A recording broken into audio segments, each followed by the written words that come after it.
But one thing I do want to talk about how you always have that room in the back. What solidified me loving you was we had a private party. It was a private party for all of high end. It was supposed to be the Scotch day. Right. And you closed off the thing just for me and Natalie, just to sit there. We sort of sit there trying on clothes. Yeah. Drinking Scotch and drinking old fashions. It was fun. It was fun. Yeah. And you wouldn't let anybody else in the room. Yeah, no, they weren't on.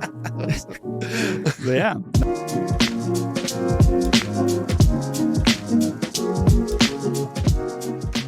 Welcome, everybody. I'm your host, David Chinelli. This is the DC Talks podcast with David Chinelli.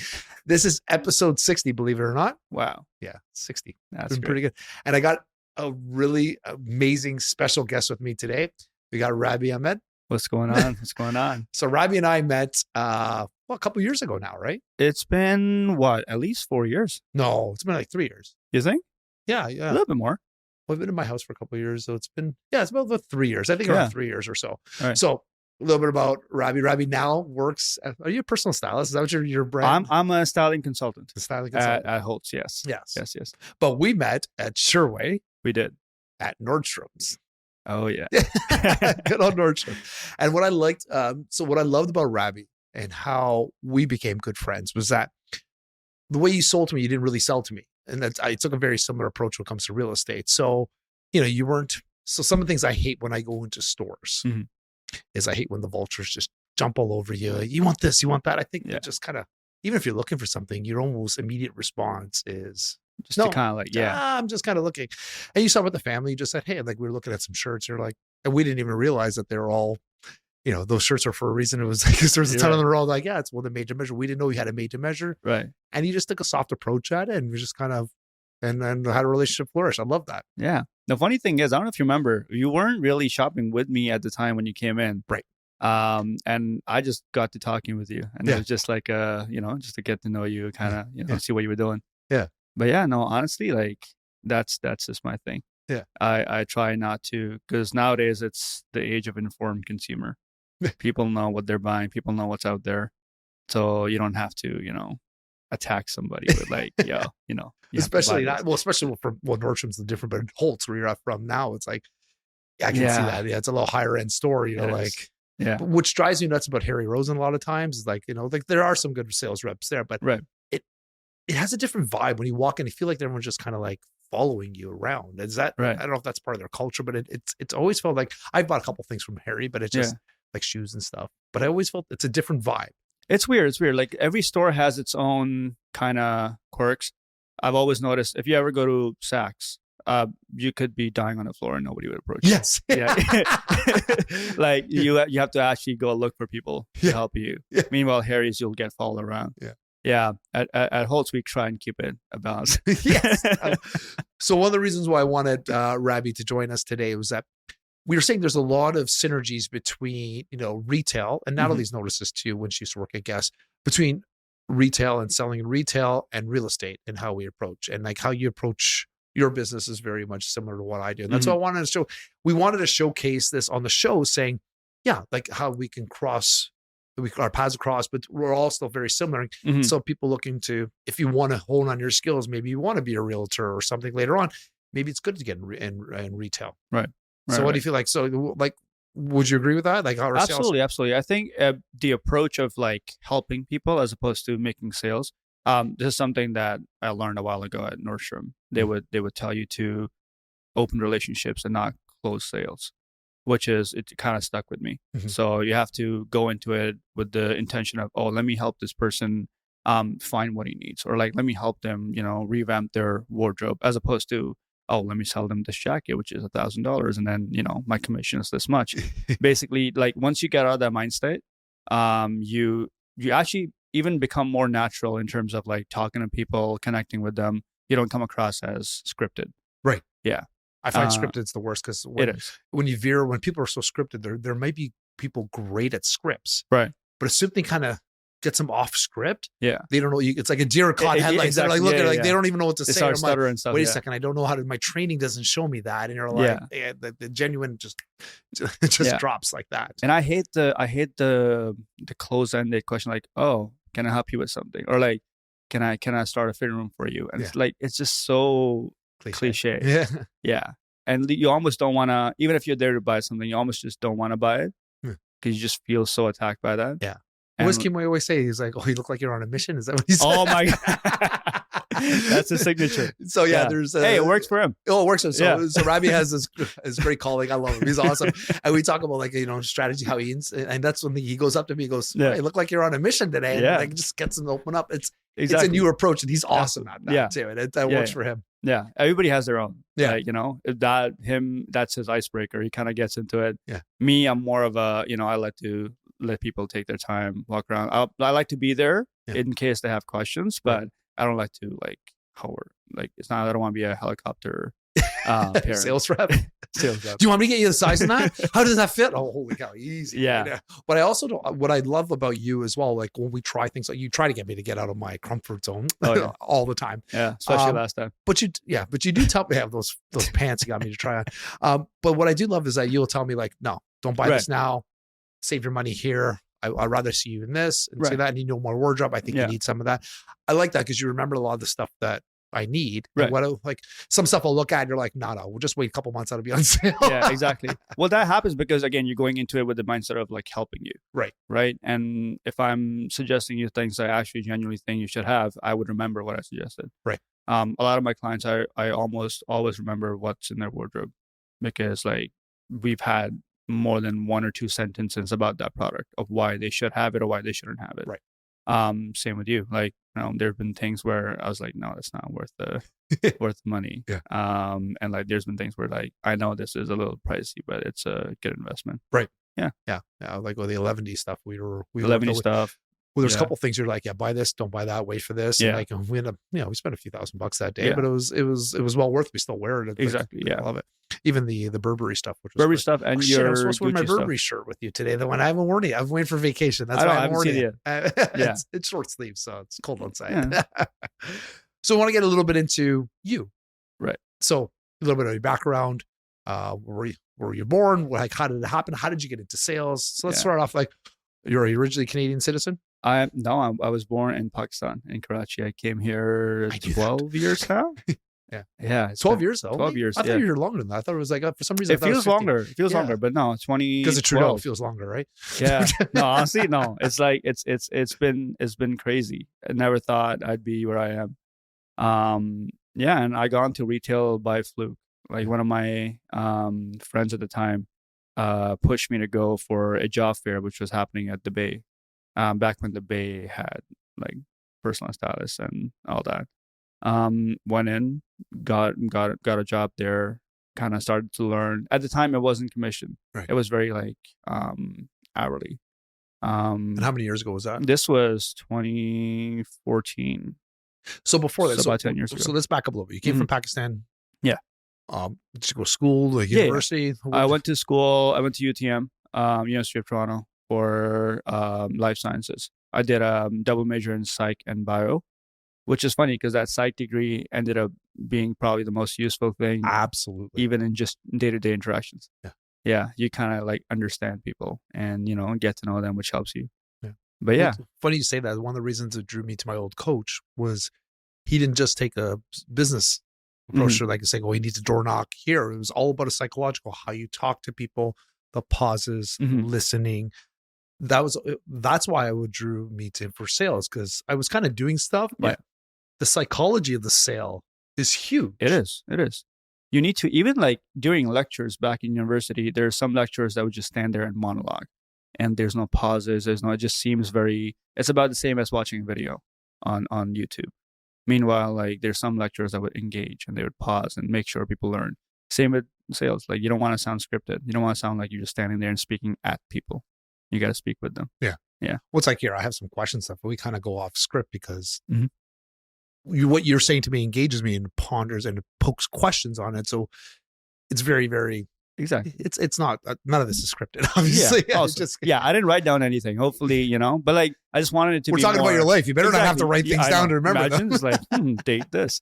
But no, I just wanted I wanted it to be more like my actual genuine opinion as opposed to what I read on the internet or like what somebody else told me. Yeah. Which, again, I listen, guys, it's safe for, especially with real estate, the beginning to know scripts is always a good thing. And that I'm not saying about that, but you have to know the script and how it works and the psychological, what you're trying to accomplish with that. And if you're trying to build rapport, if you're trying to build and to help somebody, you can't go by a script. Exactly. You can go and use it as a guideline, like anything else, and it just takes practice dealing with people and understanding how they need help. Same thing with their wardrobes and what they need, right? Exactly. It's exactly the same way. Yeah, the script keeps you on track, but at the end of the day, it's you that are talking to other people. Yeah, absolutely. Yeah.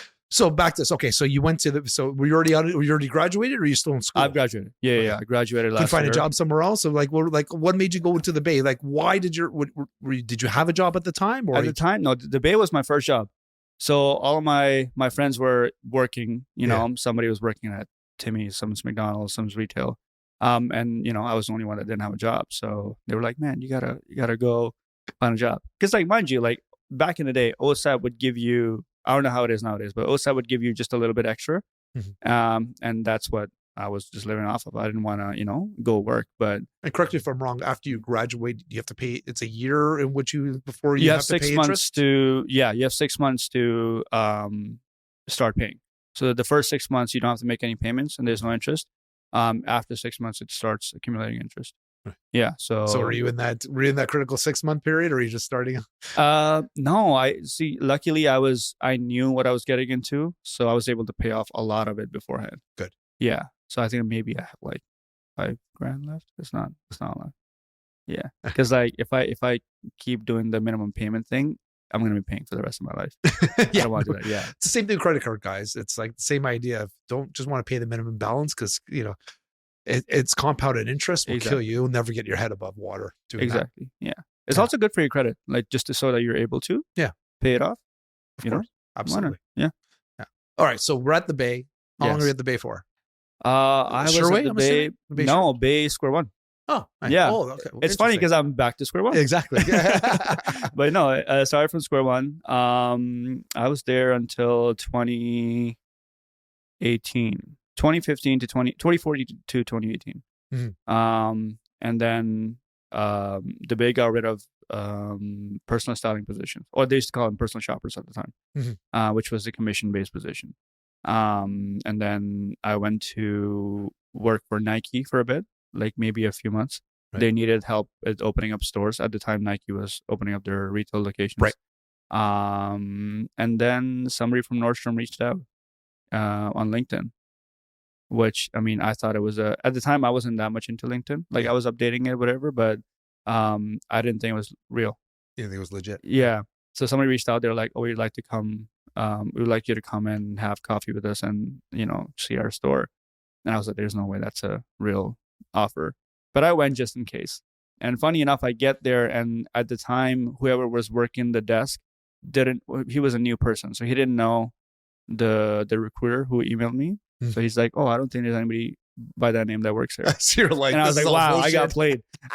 Yeah. So I was walking away and the recruiter luckily was coming down the escalator and she called out my name. Yeah. And the rest was history. Oh, that's so funny. I know. So back to so when you decided you've been doing this full time for a bit. I have been doing full time. So coming from immigrant parents. Yeah. Were they okay with you in the sales? I was going to say absolutely not. To this day, I mean, they're coming around now. They're seeing how much money I'm making. They're just kind of seeing what the actual job is. Yeah. But like initially, it was all like nuts. Yeah, they're like, oh, we brought you here. You went get to you university. A better life. We sent you to school. Yeah. And how dare you do this? They love saying the clothing store thing. They're like, oh, you sell clothes. I do, but like it's more than that. It's not just Yeah. But yeah, no, it took them a long time to come around, but they finally did. Yeah, they're learning. I had to book a styling appointment for my dad. You did? Yeah, I was like, let me come. Let me show you what I do, and we booked one at Nordstrom, and ever since he hasn't said a thing. Did he buy anything? Like 2 things. Hey, listen, I mean, they has to use my employee discount. Can't be buying regular price. Speaking like a true immigrant, we all like you have to. That doesn't listen. That doesn't leave us. That never leaves us. Yeah. I think it's a good skill. Yeah. It's a very fine line between being cheap and being smart with money. Oh, of course. Yeah. So, you just have to, tread carefully. Yeah, of course. Yeah. So I got Russell Peters in the back of my head talking about immigrant parents and being cheap. And oh my God. Yeah.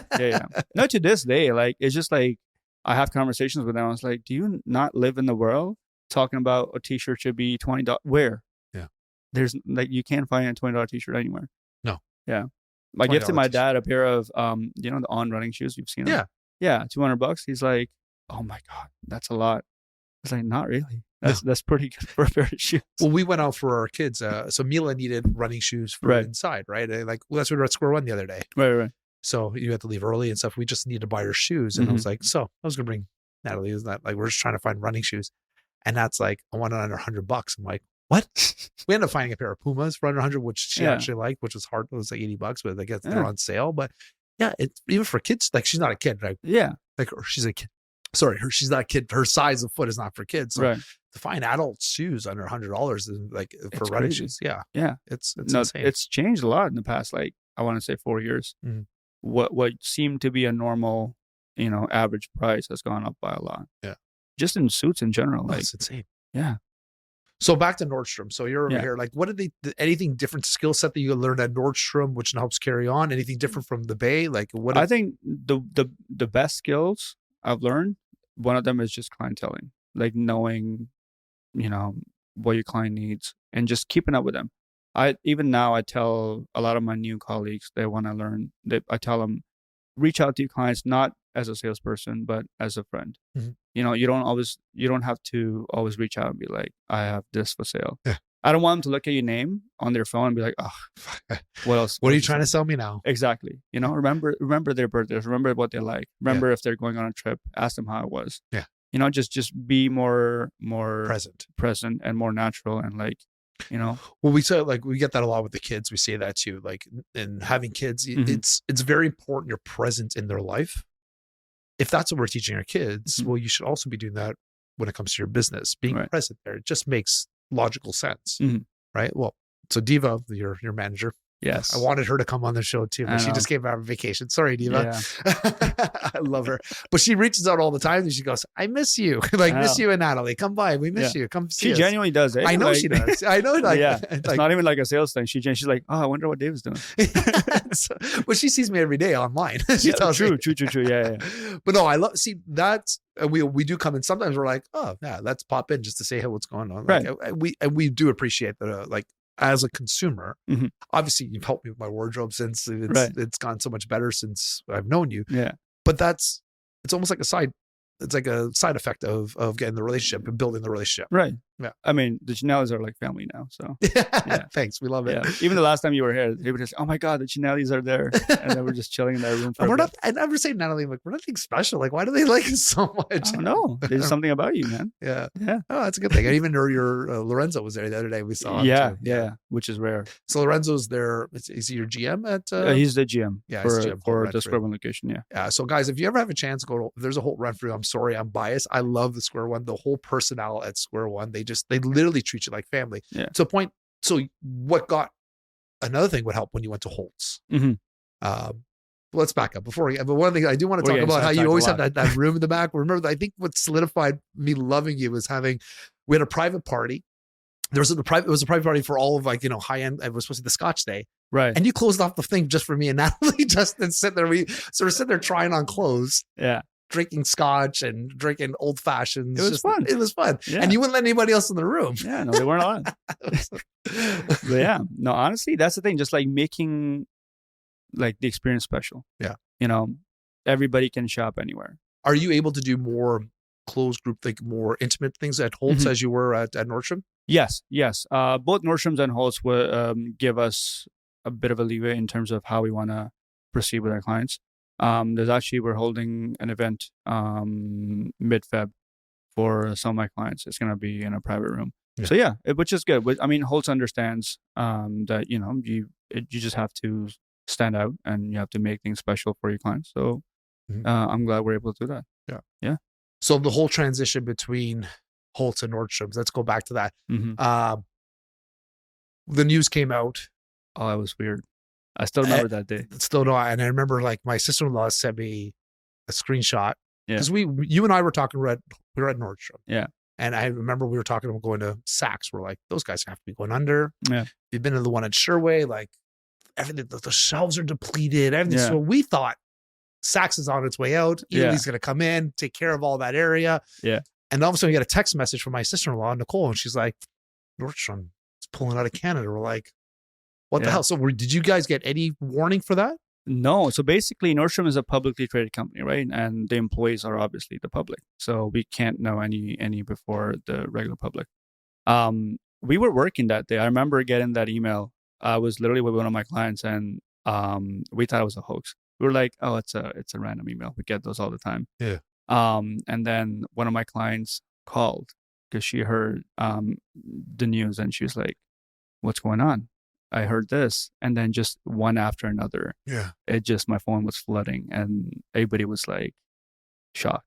Yeah. I sent you a screenshot. I'm like, this is for real. And you're like, we just heard about this. Like you literally told me, I'm like, what do you mean you just heard about this? Yeah. Like the time frame between us learning and the news learning was about 10 minutes. Wow. Yeah. So what did that feel like? Sorry, like it was weird. It's not something we've been through before. At least me, I haven't been through before. I know there was other companies that have pulled out, like Target and Sears. It's just not something I've been through before. So it was weird to see. There was confusion. There was, sorrow. Just because some people actually worked there for that was their bread and butter at the time, and it's just to see them worry that much, and then just the whole, because I was there for 6 years, and just that became our family, and just to let them go, it was a difficult time.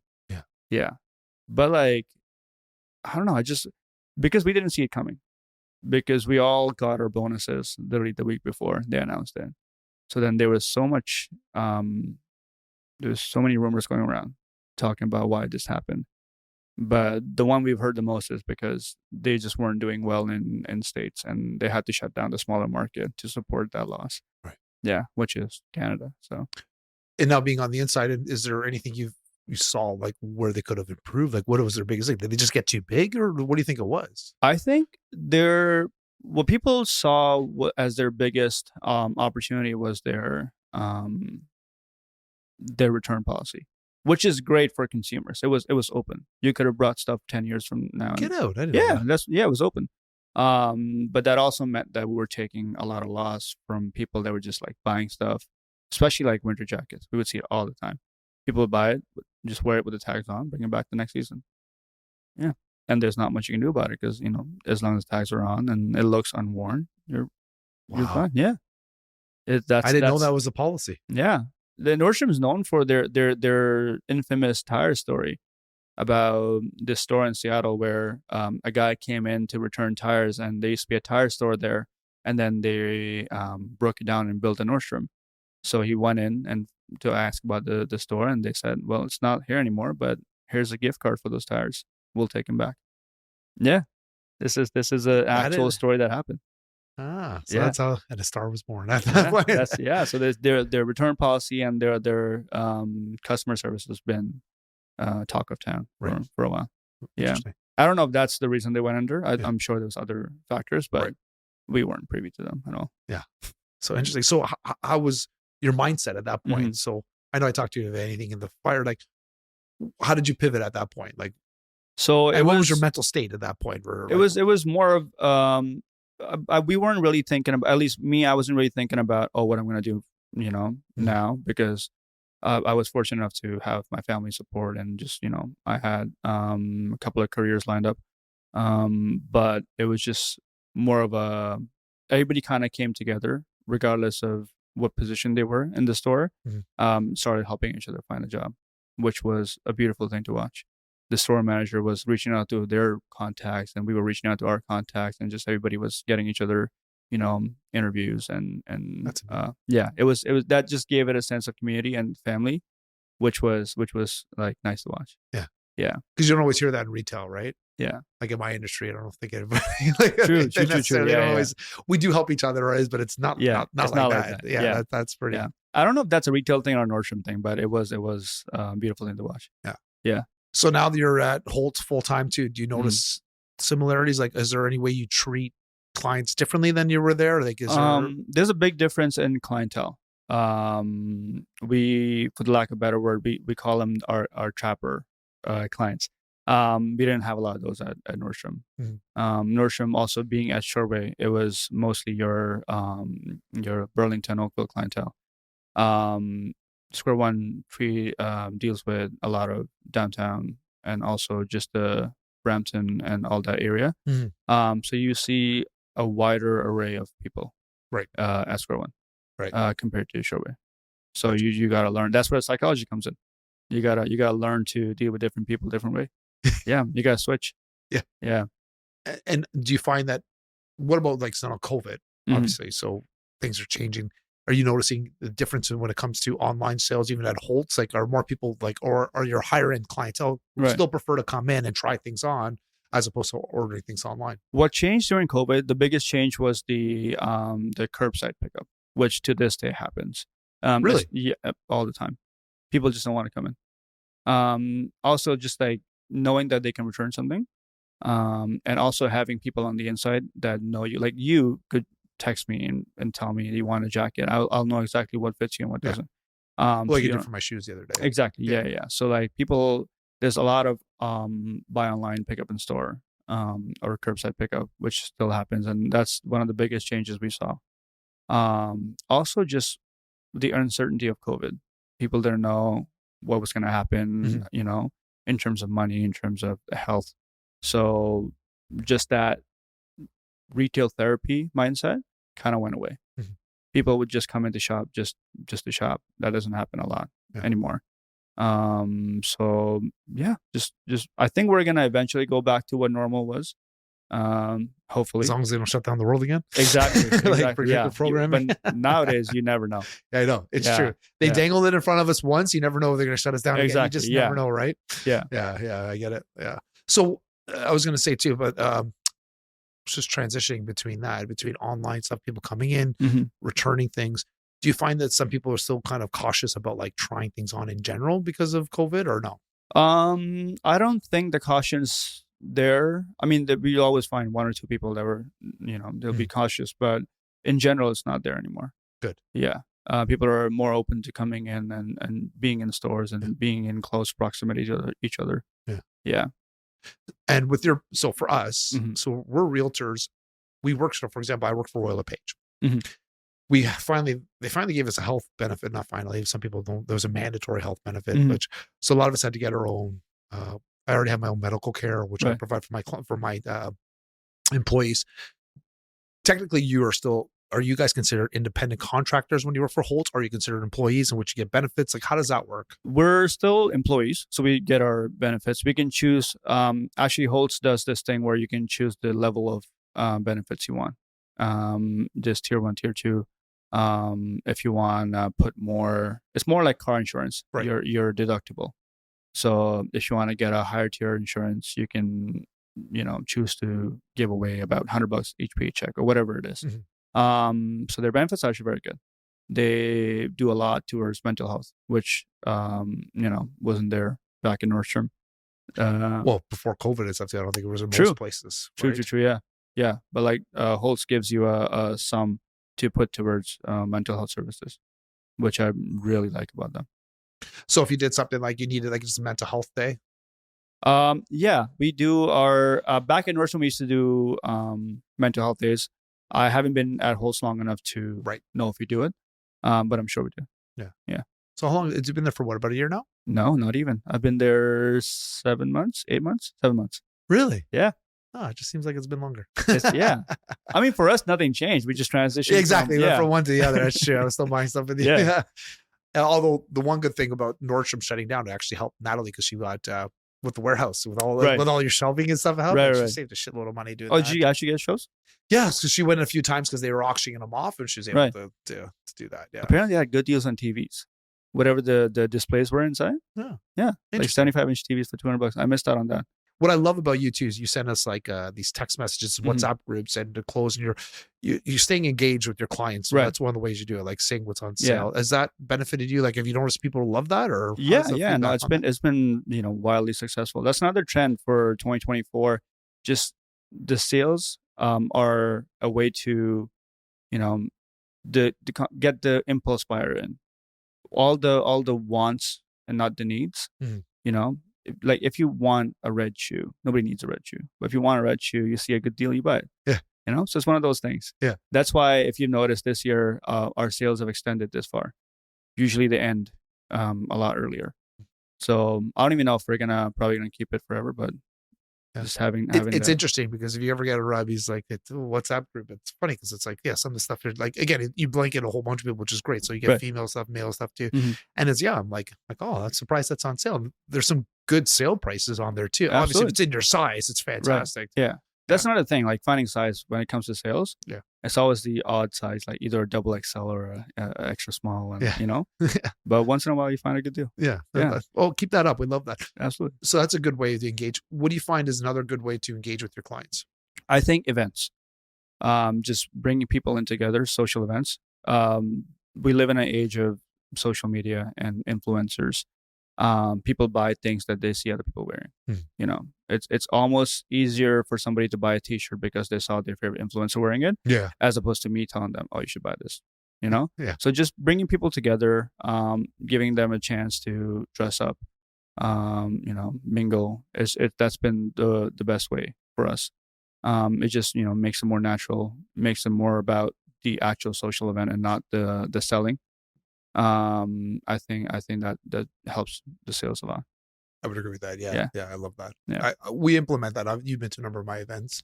Yeah. And it was like, I was never trying to sell you something. Eventually, hopefully when you buy a house, I'll be the one helping you, but it was never about that. Again, I wanted you to be part of the family. Same with these guys too. Like, you're my podcast guys. It's like, as soon as they're part of the family, I invite them to everything. I'm just like, just come hang out, have a drink, relax.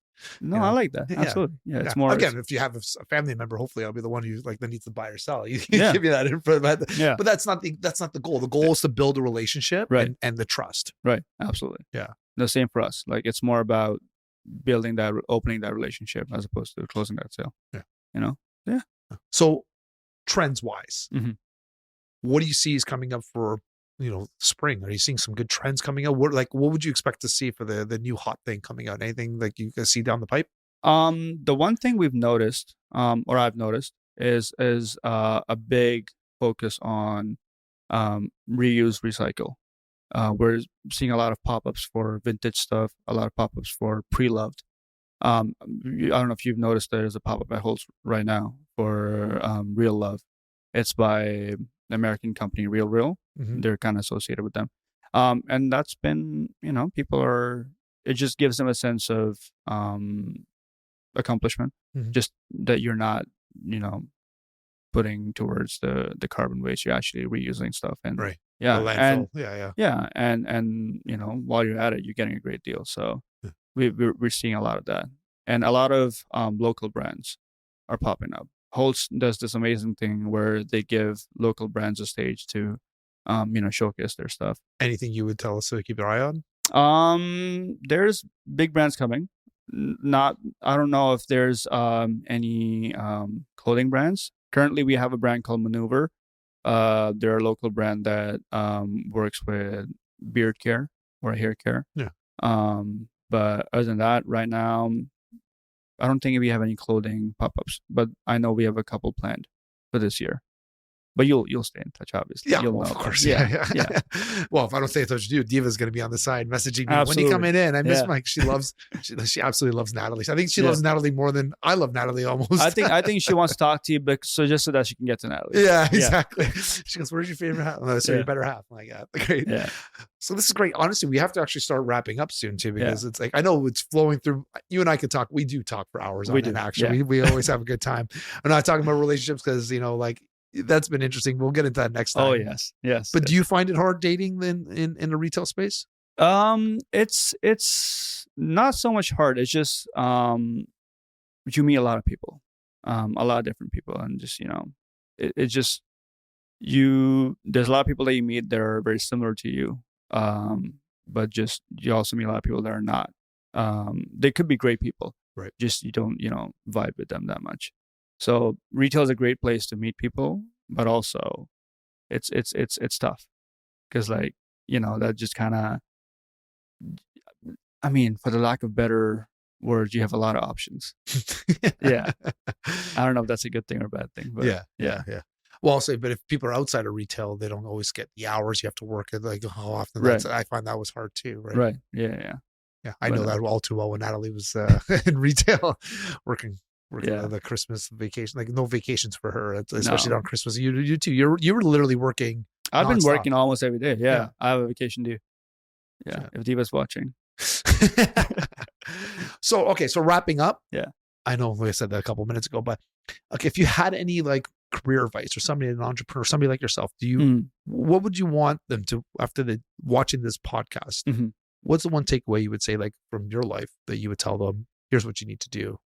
I think if you don't already have a career path, I think getting into retail teaches you a lot. Not just about sales, not just about fashion. It's just about connecting with people. It polishes the rough edges, because you meet a lot of people. Not everybody's going to be happy with you, but you also learn what makes people happy, and what doesn't make people happy, or what pisses people off. Right. It's a great way to just round off the edges. And, I have definitely changed since I've joined retail. The old Rabie was very, very different than the new Rabie. Yeah. And I'm glad I am the way I am.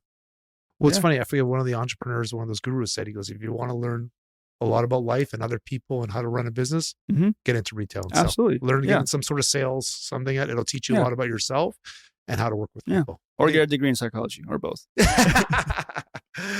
Well, thanks so much for joining us at the DC headquarters. Yes. This has been episode 60. Thank you again for sharing with us at episode 60. It's been a pleasure as always. Pleasure's mine. If you are looking to maybe change your wardrobe, go visit Rabie. Absolutely. Yeah, you're in the men's department, I know, at the Holt's at Square One, but you also have connections with the women's side of people. Absolutely. Yeah. I'm a styling consultant, so I do both women's and men's. Yeah. But you can find me at Square One, Holt's. Yeah. Call. Yes. And we appreciate everything, you guys tuning in. Again, as always, if you like what you're hearing, we ask you to please, comment, subscribe, share with your friends, put it on social media.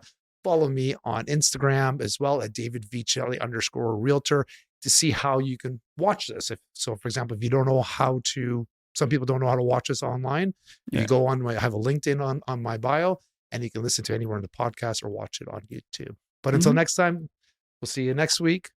I don't even know what our topic is next week, but and I will figure that out. But we'll see you guys next week. And thanks again for tuning in. Bye for now.